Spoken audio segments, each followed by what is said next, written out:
And we are recording. Well, hello. This is thewholepastor.org. It is a blog that is trying to excite folks and energize us to be fit, to have fun with our families. This is the best part of the Whole Pastor blog, where we get to hang out with friends, family, other pastors, and just have honest conversations when it comes to fitness, fun, and family. And I have the pleasure of welcoming and having my good buddy, Jason Jackovich, who not only is my good buddy, my friend, my brother, but he's also my neighbor. We live 3 doors down from each other. Maybe that's a good place to start, Jason. I was trying to think about this the other day. We moved in to the neighborhood, to this street, before Ella was born. So we've been on this block in this house for a little over 10 years. When did you guys move in? What brought you to this neighborhood? And then we'll kind of go from there. Well, thanks for having me. And as you mentioned, we moved in here a little bit after you guys. I believe it was 2013, probably March, sometime in there before the school year had started in 13. We'd gotten in here, so we're right about the 7-year, almost 8-year mark. In that time, but prior to this, we lived in North San Antonio, out near Stone Oak, and my job had taken a turn where I was traveling more to South Texas. I had to be on the road a lot, whether it was behind the windshield or in an airplane. And so we chose Alamo Heights because of its proximity to the airport and South Texas, but also in conjunction with what we looked for and valued in a neighborhood was not only the diversity in people, but the diversity in architecture. It's an established community, so there's mature trees.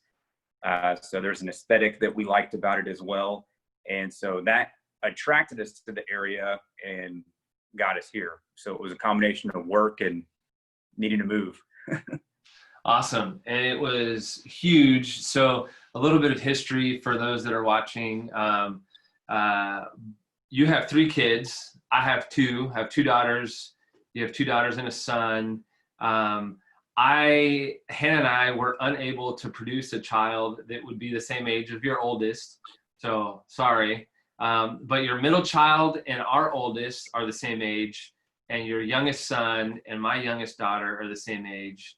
And if we were really honest, Ella and Henley, who are your middle, my oldest, really, I think, brought both of our families together. So at kindergarten, they connected super well, and it just so happened that we're 3 doors down from each other. And so like the rest is history. And now our youngest kids have been in school and in class together. And so it's just been really cool. It's been actually really awesome, which kind of brings me to the first thing that I wanted us to talk about. And you said it, you used the word neighborhood. There's this word neighboring that is kind of a big word in church world, in the way that we think about community and the way that we think about reaching. I mean, obviously it's biblical. Jesus said, love your neighbors. And so that is your physical neighbors. That is the people that you associate with. Our neighborhood is pretty cool. And so just maybe tell us a little bit about our neighborhood, neighboring, what makes it so special.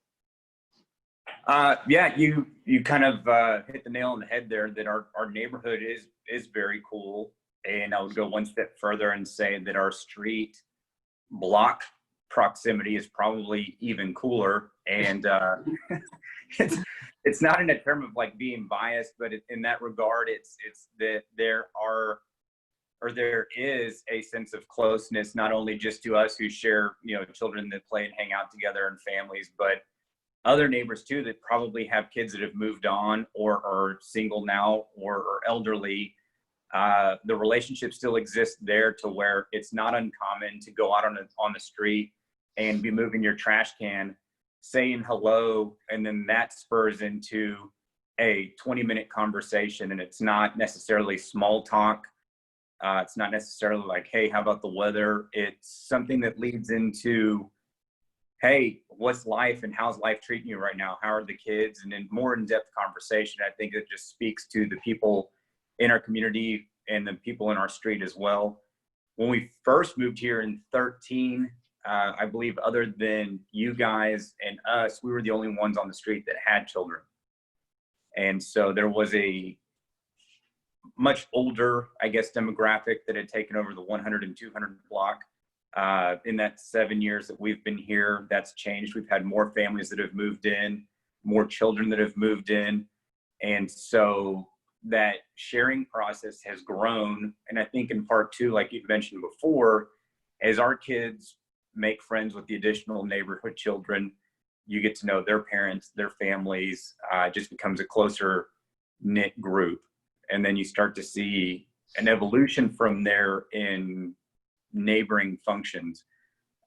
Halloween's a big deal for us here. And as you know, because the church participates in it as well as the adjacent blocks, it's a impromptu block party. People shut down the streets, all the families and kids come out. It's a safe, fun environment, and it brings everybody together. And that's just one example of many things that happen here. Yeah, you said take over the block. We absolutely take over the block. And so for Halloween, we shut the block down. There's been other things, 5th grade parties, we shut the block down. I think we shut the block down, or at least we had a big gathering for a Kentucky Derby, I think, which happened to be, I think, was it Cinco de Mayo also? And so, correct. Yeah, love getting together. And I think you said it best. We take over the block. So neighboring is huge. You and I also do a lot of things together. We walk the kids to school in the morning. We walk the kids back, or we ride bikes with the kids, or at least if we're driving, we park in the same place. We walk together. And so it is. Neighboring's huge. Community is huge. And I don't want to go anywhere else. Being the fact that I have you and your family and other families, it's a sweet spot. It's a special place. And so glad that God brought us here together, and hopefully we're here for the long haul. At least our kids have a lot of school left, and so that'll keep us here for sure. But hopefully beyond that too. So that kind of gets this whole blog, this whole video, a series of videos that we're going to put together is going to revolve around that idea of physical health. The whole reason why we're doing the whole pastor blog is we're spending a year emphasizing, introducing, and encouraging physical health. It's an important thing for not just pastors, but for people in general to be aware of their health and to have just some practical ideas, practical and creative ideas to jump into fitness. And so tell me about, is fitness important to you and your family? And what are some of the things that you guys do for fitness? Yes, fitness is absolutely one of the paramount objectives, or, life goals, life skills of our family. We are a very fit family, and I think it starts from mom and dad, and then of course the kids fall in line with that. Our kids have been involved in everything from running to tennis to football, all the standard sports that you would recognize. I think for myself, one of the things that really kicked me into gear was when my oldest daughter had started a campaign called Girls on the Run.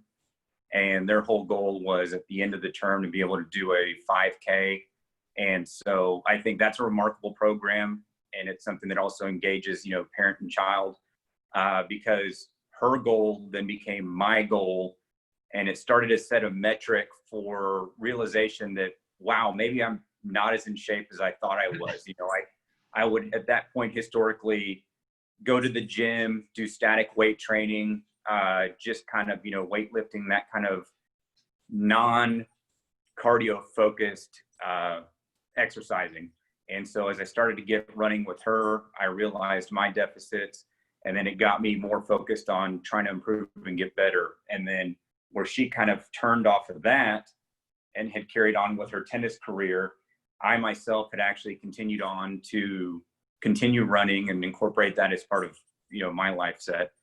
As a family, bike riding, we do yoga with the neighbors across the street, which I think was a very fun thing to find interests within your home that you share with other neighbors.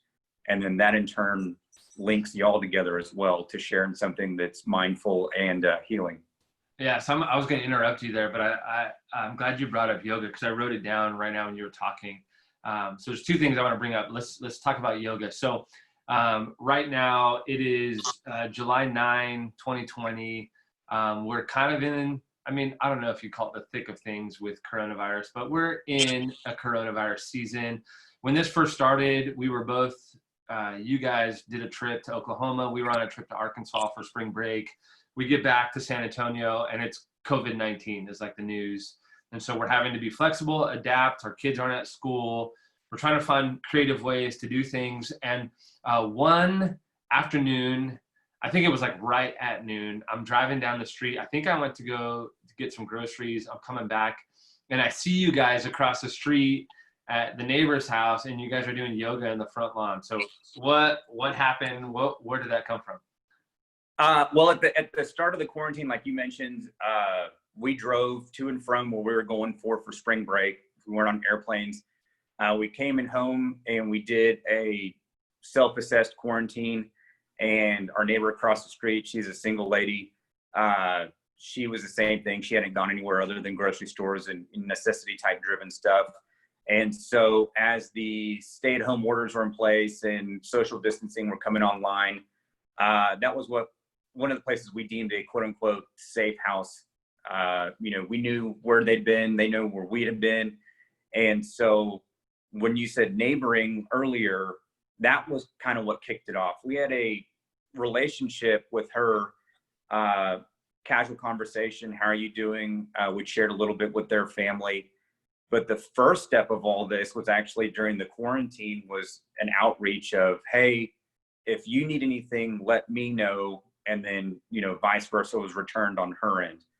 And so through us being at home, she actually started to extend more and more connection with our children.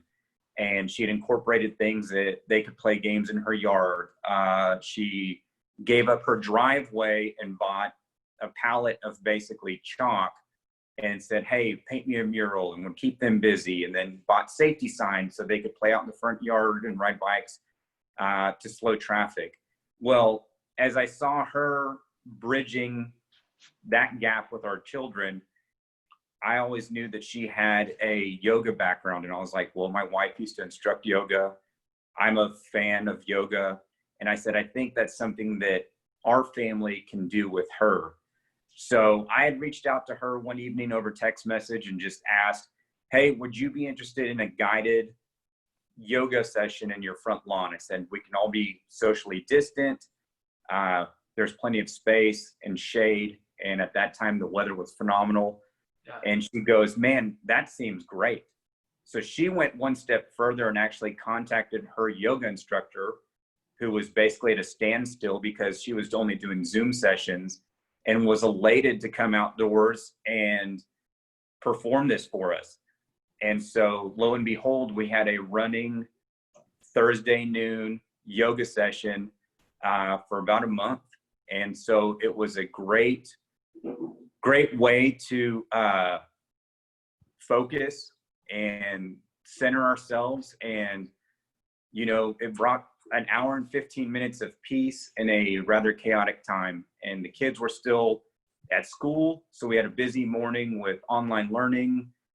My wife and I are both working full time, balancing the two, and then trying to figure out how you're going to keep the kids occupied in the afternoon.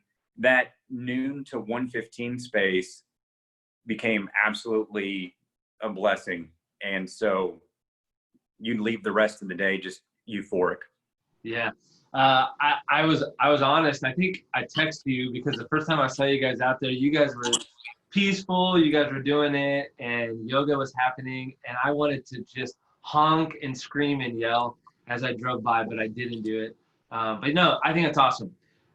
Incredible examples of being community, being neighbors, but doing stuff together.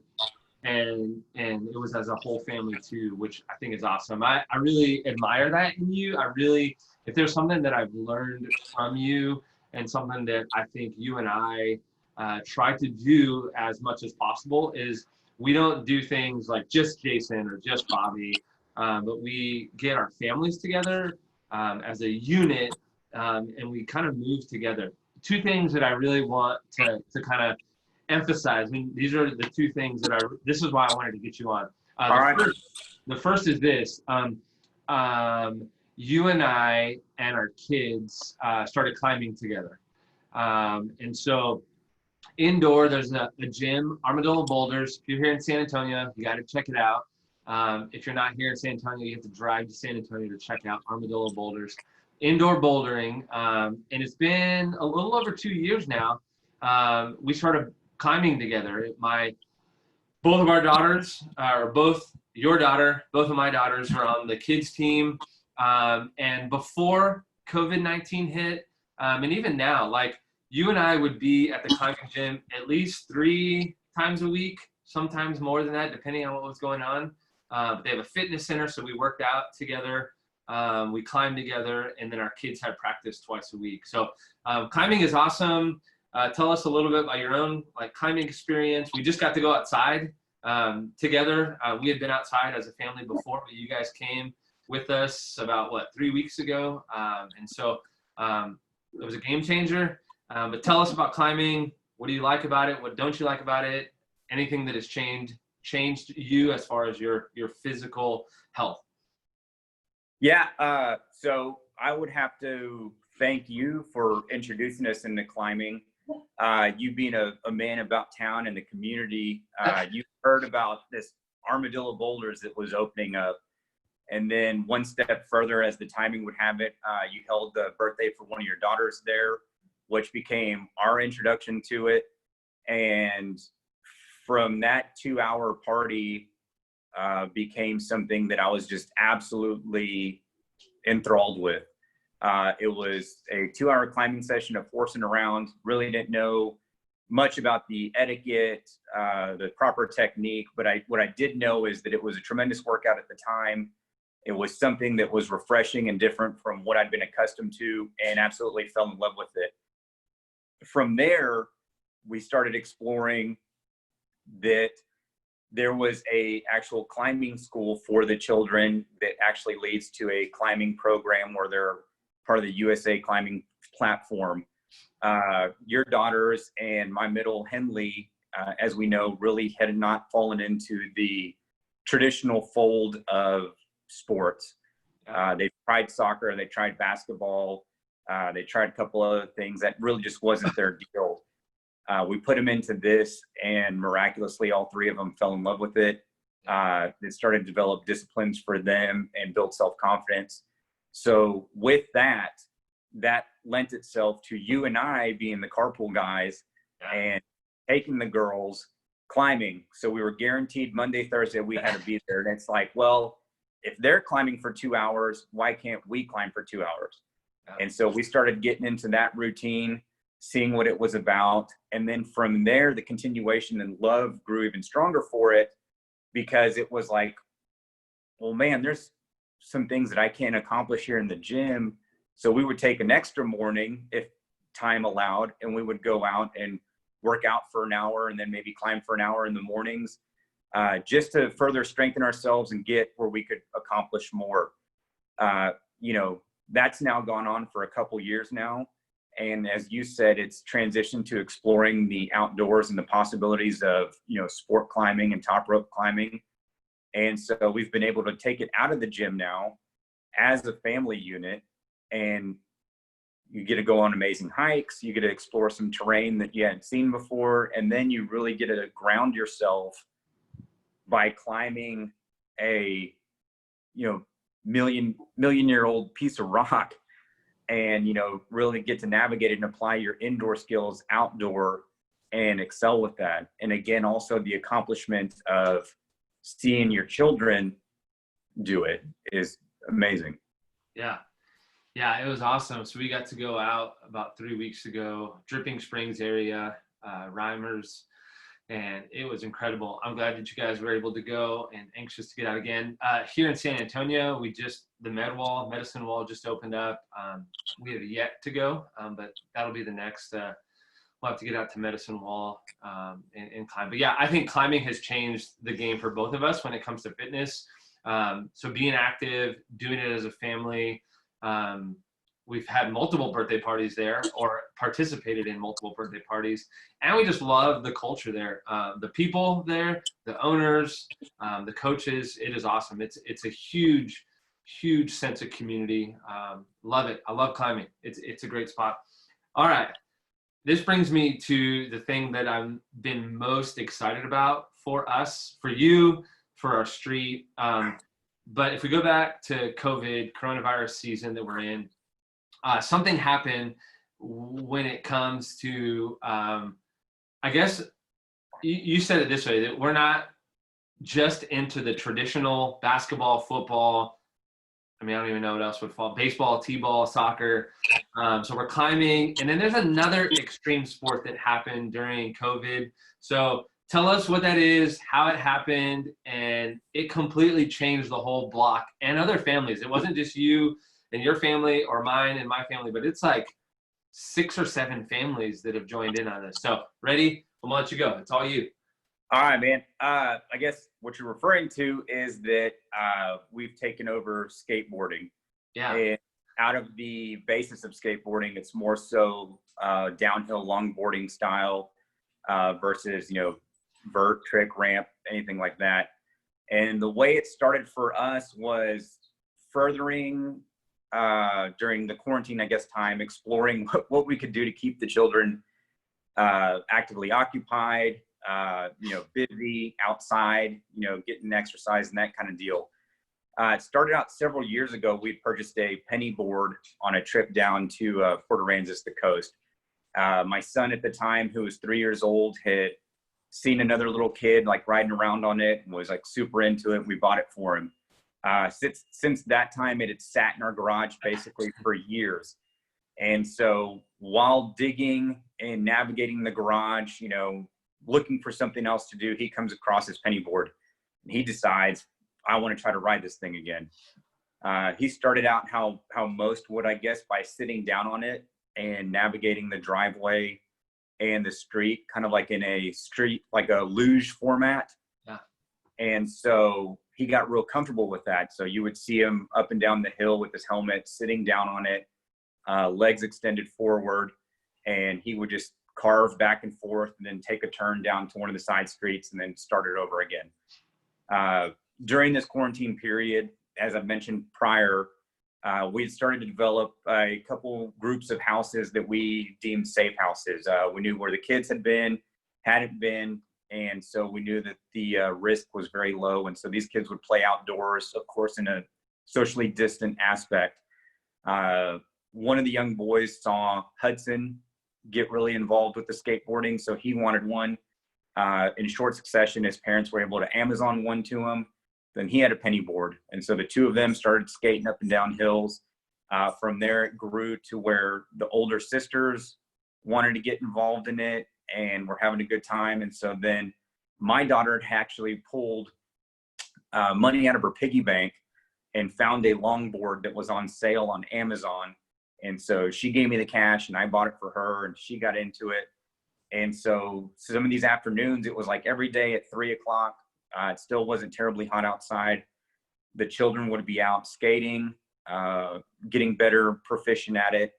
And it just got to the point where I was tired of watching and not participating. We should mention, before you keep going, we should mention that at the top of our street, it's a hill. So it is like perfect downhill. Even the church is at the top. And so you could even come to the church parking lot, start there. But it's like the perfect hill. So yeah. It is. And so, yeah, I was gonna get to that, is that we're fortunate with the landscape that we have. The streets were recently paved. Yeah. So, I mean, that's a huge like adder to the comfort and ease of doing this. But a series of hills and transitions. So much like a ski slope, we were able to put together a couple of runs, like a green, a blue, and a black, if you will. And so getting back to myself getting involved with it is I got tired of just sitting out there every afternoon at 3 o'clock and watching the kids have all the fun. Now, mind you, my skateboarding as a child probably stopped at the age of like 13 was the last time that I did anything on a skateboard. And so it was already a ambitious undertaking for myself to A, get the nerve to get on a skateboard, and B, to start doing what the kids were doing. And so it got to the better of me. And one day I just couldn't take it. And I had contacted a local skate shop, and they were open on a limited access deal. I asked them if they had any longboards. They said no, but we do have a cruiser. And they explained to me that a cruiser is basically a oversized skateboard with larger wheels, capable of doing the downhill stuff. And so from there, that was my introduction. I got that skateboard, and that afternoon, helmet and all, jumped on it and ran down the street, which is, I think you had then grabbed one skateboard that you had a penny board out of your garage and met us out on the street. And from there, it became this basically like locomotive train of skateboarders just coming down and carving a hill. And we spent the better part of 3 hours that day just nonstop. And so that was several months ago, and now it's evolved into a normal practice in the household. Yeah. It was so awesome to see this pick up steam, if you will, and everyone started joining in. My daughters have yet to give up their Razor scooters, so they head down the trail on their Razor scooters. There has been multiple families because of your encouragement that have bought boards from the same shop. That same shop should give you some royalty because I think it's did you count 6, 7, 8 boards from that shop? At the very least, I'm saying probably in the neighborhood of 8 to 10. And I will say that I've noticed just as of recent, and I don't know if this is I haven't extended an invitation yet or approached these people, but I did notice a new family. They have a young daughter that looks probably about 6 or 7, and her father and her have now been out skateboarding. Now, I don't recognize them, but I think it's one of those things that at any given time, you'd see 8 or 9 kids out on skateboards, and it's only natural for another child to be maybe witnessing from a window, passing vehicle or something, to say, hey, I want to do that. And I think the coolest thing about that too is to see her out there so young, doing it the same way my children are, but then to see her father involved as well. So, I mean, moving beyond the traditional, let's play catch, kick a soccer ball, shoot a basketball, you've got them doing something that's now looks like a group interest, and, pushing both of them to do something. Yeah, man, it's so awesome. It's so cool. I'm glad that our neighborhood is awesome. I'm glad that you and I are neighbors, that we're buddies, that we get to do this together. I mean, I'm like trying to make notes, just making a list here, but from tennis to yoga, climbing to skateboarding, Hudson plays football, basketball. I mean, there's so much stuff that we've been a part of. And I mean, this afternoon, we're going to go climbing here in a little bit. And so it's awesome. So I love the importance of this. I love the emphasis of this. We've run together. You run daily. You text me on July 4th, got my 4 for the 4th. Yeah. So you ran your 4 miles for the 4th. When I celebrated my year of cancer, being cancer-free, we ran that Sunday morning to celebrate. We took another neighbor with us. My father-in-law was there. And so I love it, man. I'm grateful to have you as a friend. I don't think this is the end. I think we've got a lot more to do. There's a lot more outdoor climbing that we want to do. There's some canoeing and kayaking that we want to do. The Devil's River is still something that I think you and I both want to accomplish. And so the sky's the limit, man. And so I appreciate you taking the time to do this. I'm just going to emphasize the 3 things again. That the reason why I wanted to bring you on here is because I think there's an importance with neighboring. There's an importance with fitness and family, and I see that in you, and I'm grateful for that, and I'm excited for what's next. Yeah, no, I appreciate it. As we close and tying those things in together, some of the things that dawned on me, going back to the neighboring part, and you said as far as like the neighboring and the outreach, you and I had formed a bond. We'd formed a bond as family, brothers, neighbors, and like you said, parking. Sometimes we'd park near the school if it was unable to walk the full distance or whatever, but we would still wait and meet each other at pickup or whatever the situation was. one of the benefits that came out of neighboring in that regard for me was the peer assisted like conversation that we would have. Some days it would be light and casual, and some days it would actually be about the day's events. And I think it was actually over one of these afternoon walks like this, going to get the kids, that you'd share with me your upcoming fight with cancer. And from there, there was a lot of mutual growth that came from there. It was like a free therapy session, if you will, that you had a sounding board and you had somebody to, a confidant, somebody to share that with. And I think that's a huge benefit of neighboring as well, is that you shouldn't be discouraged about sharing something with your neighbor, because you would be surprised at the valuable information they can provide you unknowingly that will probably change the course of your afternoon. The other thing with that is that with the neighboring scenario and having a community and getting into exercise, that gives you a buddy, somebody to run with, somebody to push you further, somebody just to give you the excuse of like, man, I made the commitment to Bobby, we got to go skateboard, or I made the commitment to Bobby, we're going to go run, when you might otherwise talk yourself out of it. And the further step beyond that is that if you have a family at home that you can share any of this with, well, then now you have a room full of buddies that live with you that should be your driving force, should be your motivation, just like a neighbor, a buddy, a friend. And you make that commitment saying, hey, I told the kids we're going to get up and we're going to work out this morning. Let's do it. Yeah. It's awesome, man. That's perfect. Appreciate you. And we'll end with that. Let's do it. So all right. I'll see you here in about 4 hours so we can go climb. All right, buddy. Appreciate it, dude. We'll talk to you soon. Yeah, man. Bye. Take care.